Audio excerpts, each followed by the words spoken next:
4.9 million visas are going to expire between September 2024 and December 2025. How will we know how many of those actually wind up leaving? You're not giving me much confidence, or Canadians confidence, that you have a plan, because we have a breakdown by month how many student visas and work visas are expiring, and you haven't provided any information on the means. How are you going to do it? You say you have partner organizations, you're working with people. What are you actually doing? What's the process? How are you going to ensure people abide by the visa? Minister, you please respond. There are an increasing number of international students follow the next few weeks as we propose more amendments to the immigration system and the asylum system. Propose more amendments to the immigration system and the asylum system.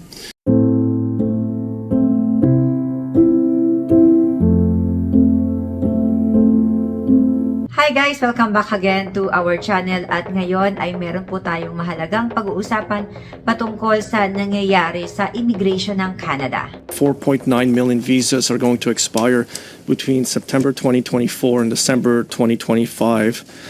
How will we know how many of those actually wind up leaving? When people come here, many of their visa documents they undertake to leave. As part of the Levels plan, there will be some visas that are temporary in nature that will not be renewed. Mr. I wasn't asking about whether they will leave or not. I'm asking you how will you ensure that a person whose visa has expired will leave? There are many ways that people leave the country. The vast majority leave voluntarily, and that's what's expected. We work with our partners, including CBSA.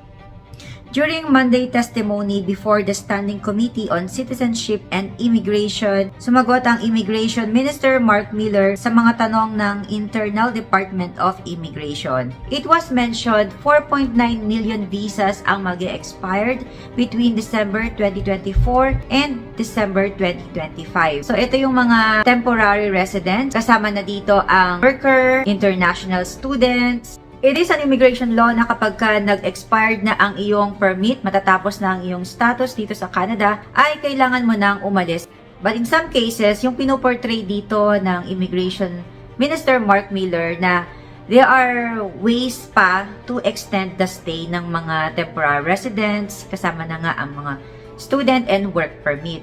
Sa students, kapag ka natapos na ang iyong permit, ay you have an option to apply for PGWP or Postgraduate Work Permit. So in that case ay legally ay okay naman yung. And just to add lang din, no, marami kasi nagsasabi na kapag ka student ka ay babalik ka na kagad after studies.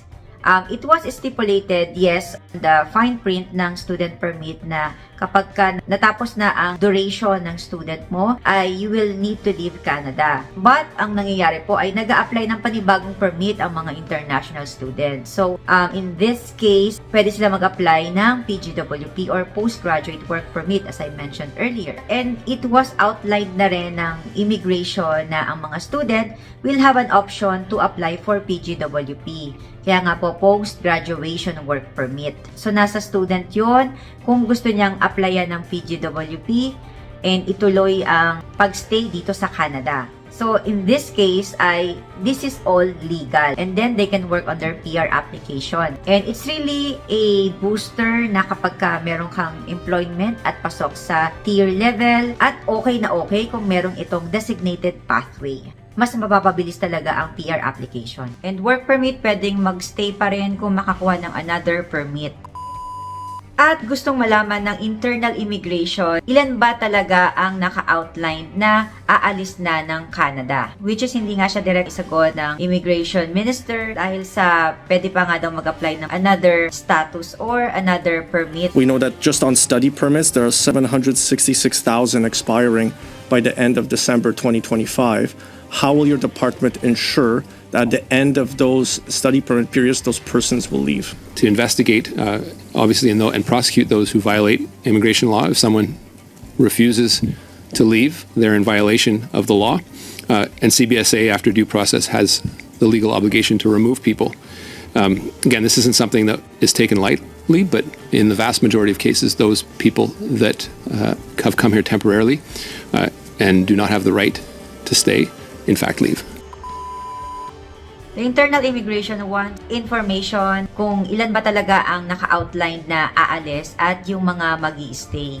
And based from Canada.ca, ang mga international student permit holders from 2019 ay nasa 402,427 at nung nag-COVID ay bumaba ito, naging 256,740. Noong 2021, tumaas 445,776. And 2022, lalo pang tumaas 550,187. And last year, 2023, ay lalong tumaas pa po, which is 682,889. For the past years, ang daming naging issue ng Canada tungkol sa biglaang pagtaas ng bilang ng temporary residents. And sunod-sunod na rin ang mga amendments, ang mga pagbabago ng mga pulisiya. So there's supposed to be expiring study permits in December 84,642, and then in November 36,130, in October 10,182. In the month before, 127,348. So how many of those people are still in the country? How many have received the renewal? And how many of them have CBSA now looking at them?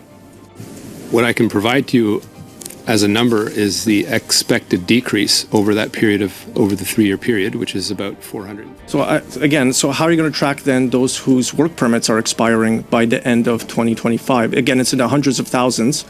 You're not giving me much confidence, or Canadians confidence, that you have a plan, because we have a breakdown by month how many student visas and work visas are expiring, and you haven't provided any information on the means.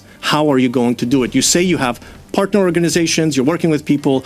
What are you actually doing? What's the process? How are you going to ensure people abide by the visa conditions? Marami ang naging vulnerable dahil dito at talagang nangangamba na posible silang umalis ng Canada dahil sa very competitive na PR application. So, ang dami-daming residents or temporary residents na magko-compete for the slot ng permanent residency, wherein binawasan pa ng immigration ng Canada ang target numbers ng permanent residents. And it was scrutinized ng internal immigration. Paano ba ma-ensure na ang mga taong mag-e-expire ng kanilang mga visas would actually leave Canada? As I said to you before, just like the vast majority of people that come to the country on a temporary basis, the vast majority leave. People decide to choose.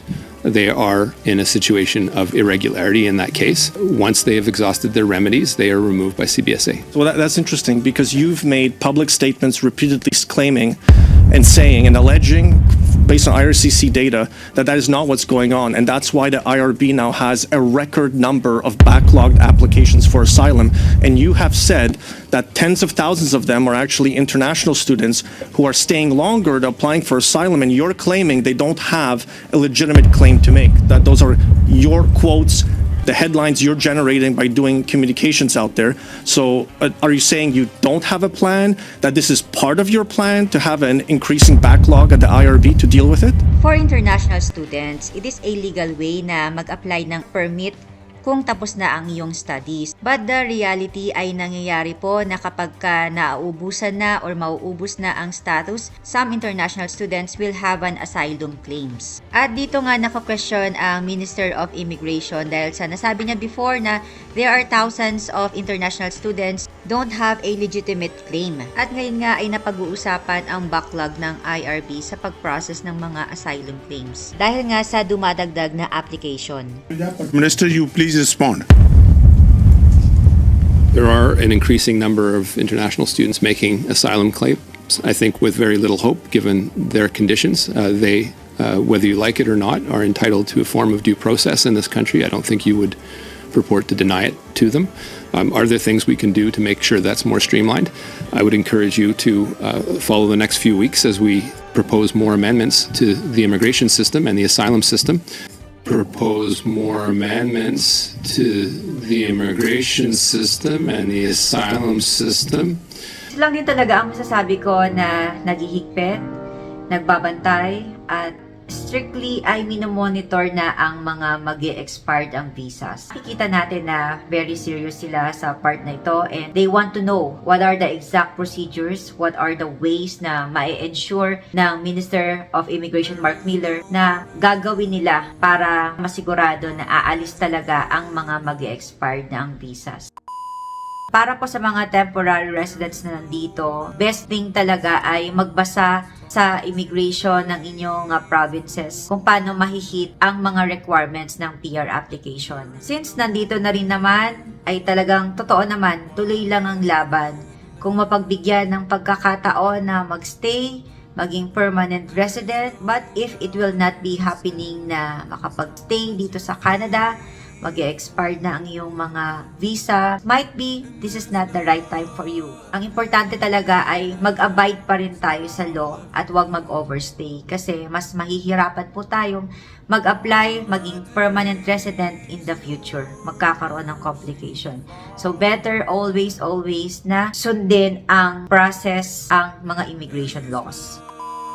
At naging palaisipan nga ang mga binitawan na salita ng Immigration Minister Mark Miller na magkakaroon ng changes sa immigration and immigration asylum in the following weeks. So, we don't know ano yung exactly na mangyayari. Dahil sa nai-scrutinize ang process, they want na magkaroon ng pagbabago. And alam ko para sa mga temporary residents ay nakakakaba na naman ang part na to. So, kailangan pa rin nating tutukan ano yung mga changes na ilalabas very soon as mentioned ng Minister of Immigration Mark Miller. Keeping a promise.